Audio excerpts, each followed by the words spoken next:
साथियों नमस्कार। भारत उत्सव और त्योहारों का देश है।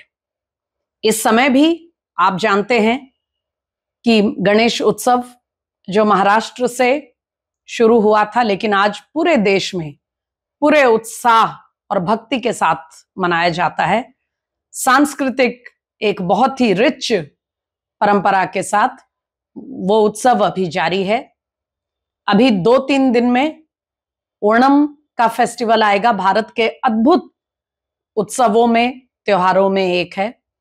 उसी के साथ बहुत जल्द पूरे देश भर में दुर्गा पूजा, रामलीला और दशहरा की रौनक होगी। उसका उत्सव, उसका त्योहार, पूजा अर्चना, थिएटर, ये सब किए जाएंगे।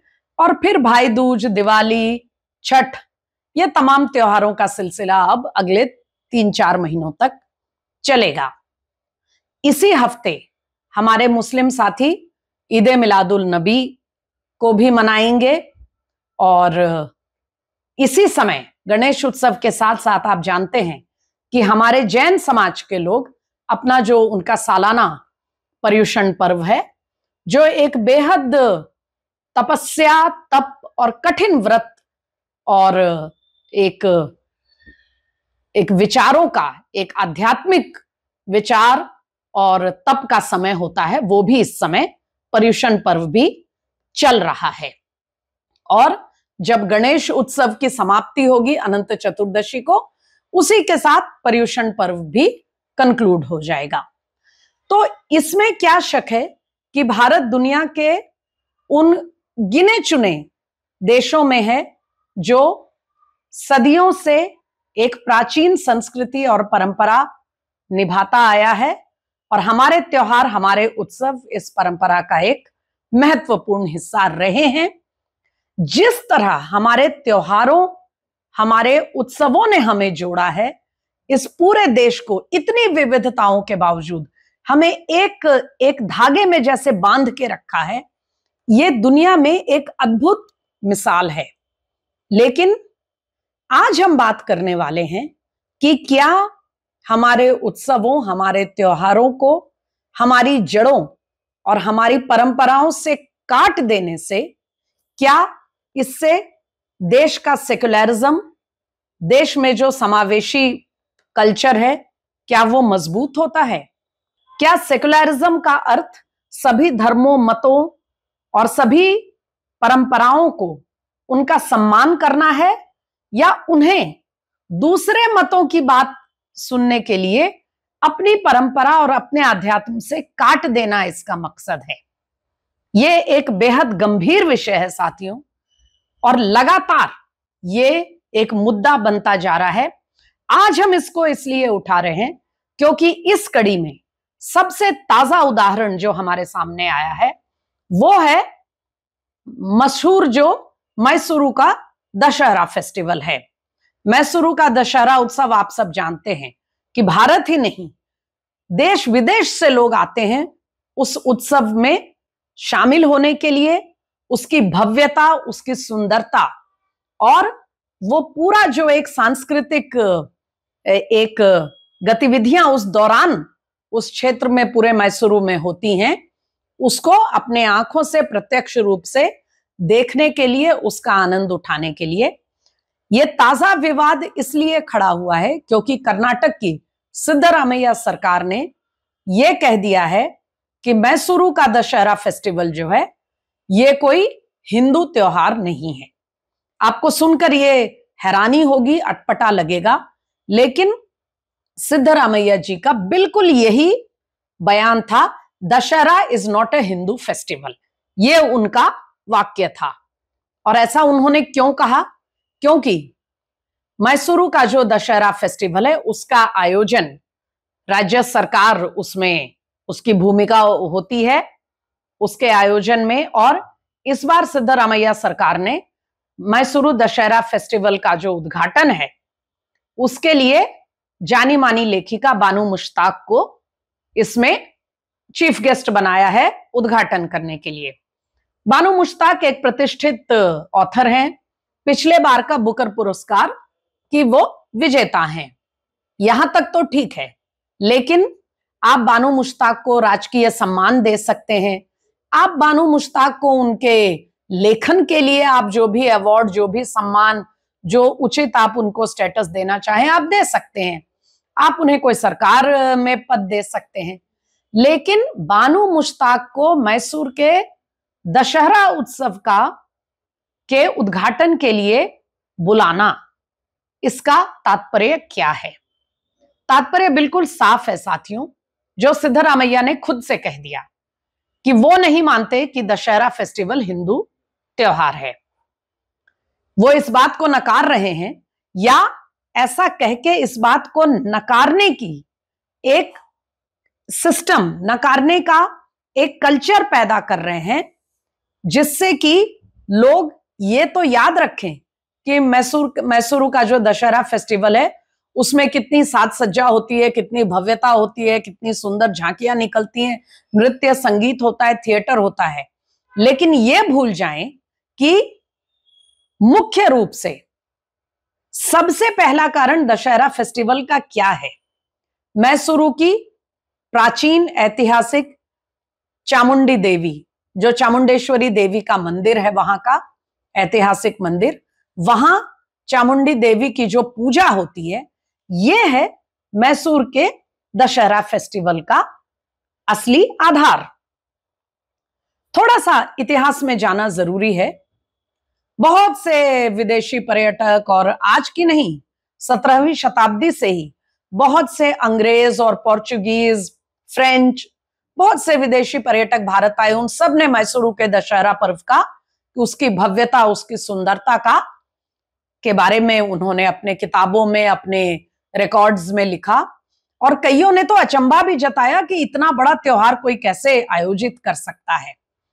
तो साथियों, चामुंडी देवी की दशहरा में विशेष पूजा ये तो सदियों से चली आ रही है, लेकिन खास तौर पे 17वीं शताब्दी में, ठीक ठीक कहें तो 1610 ईस्वी में, जो वुडेयार राजवंश मैसूरू का है, वुडेयार महाराज ने एक भव्य रूप में इस दशहरा फेस्टिवल को एक तरह से पुनर्स्थापित किया, इसकी परंपरा को, और तभी से ये झांकी और शोभा यात्रा वगैरह का ये सिस्टम, ये व्यवस्था उन्होंने शुरू की, और इसकी भव्यता बढ़ती गई है, दुनिया भर में इसकी चर्चा होती है।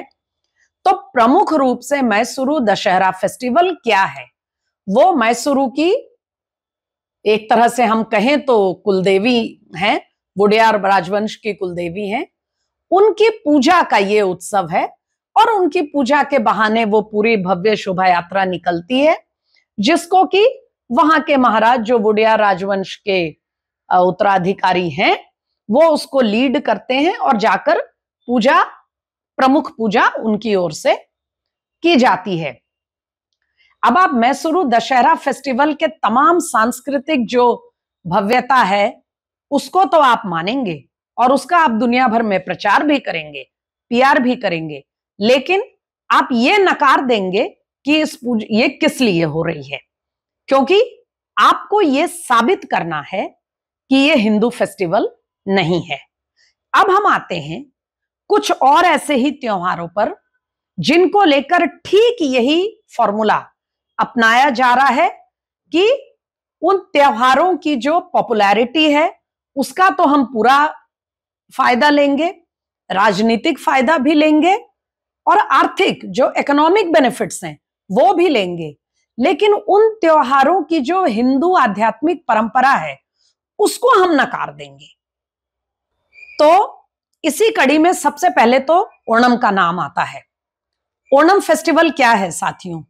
ये राजा बलि की परंपरा आप सब जानते हैं, जिन्होंने दान में भगवान को अपना राज्य दे दिया।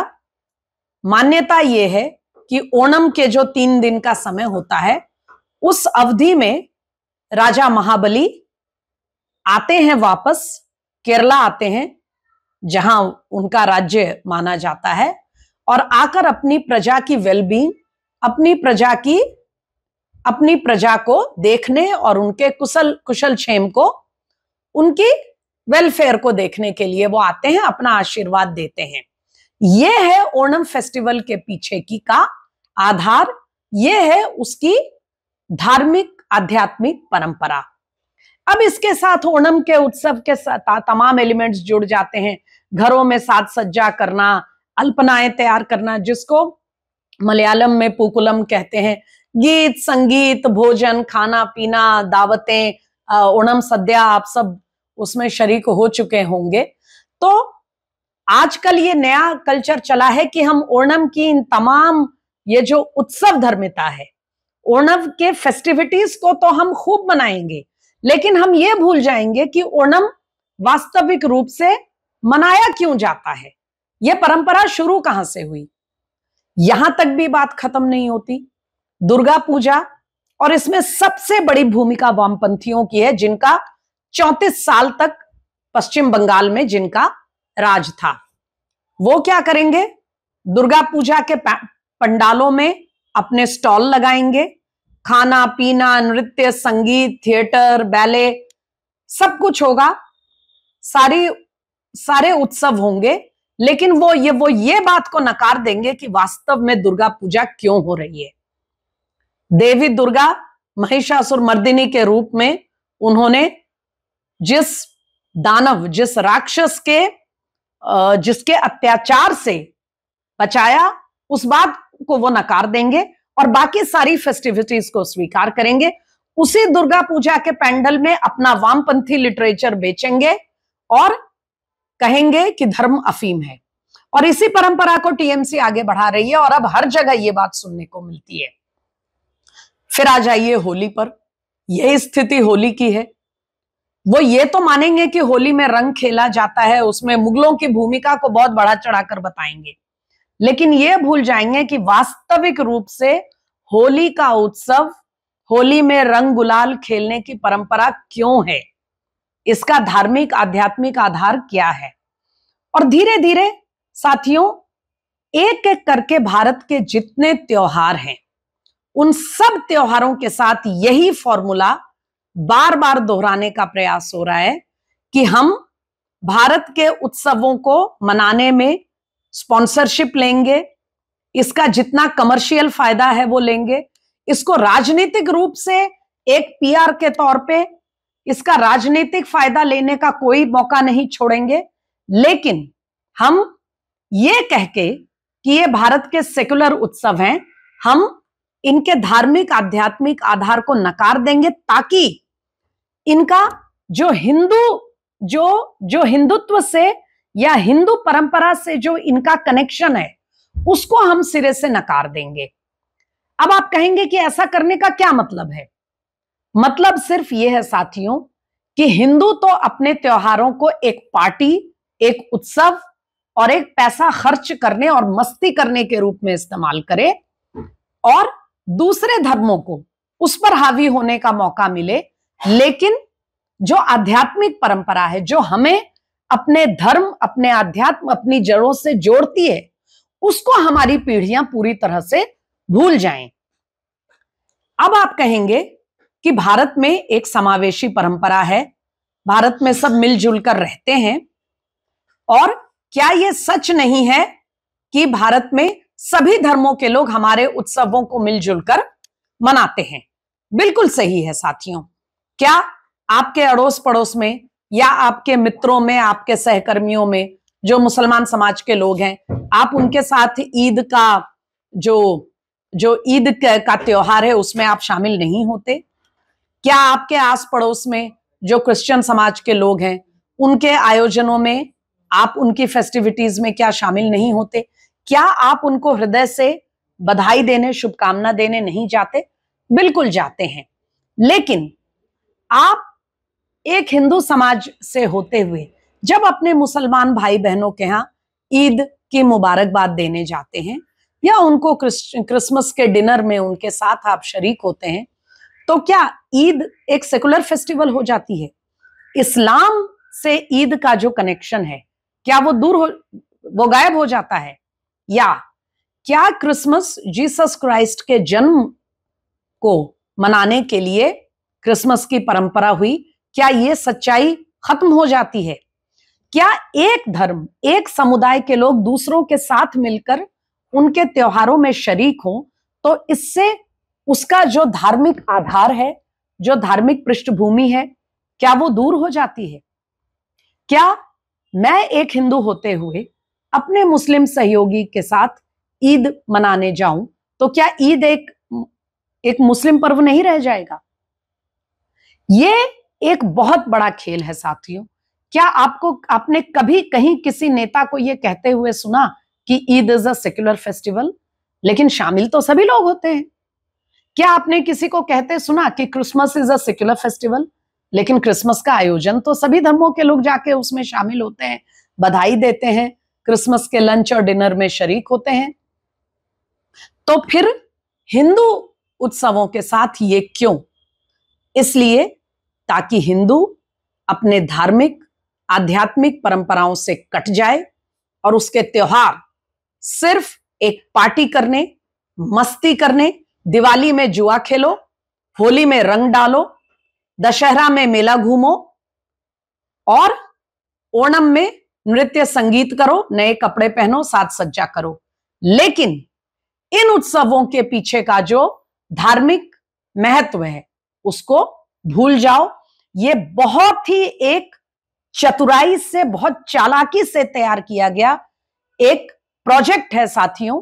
It is a political project, और जितनी जल्दी हम इसको समझें, इसके पीछे के गेम प्लान को समझें, उतना हमारे समाज के लिए अच्छा रहेगा।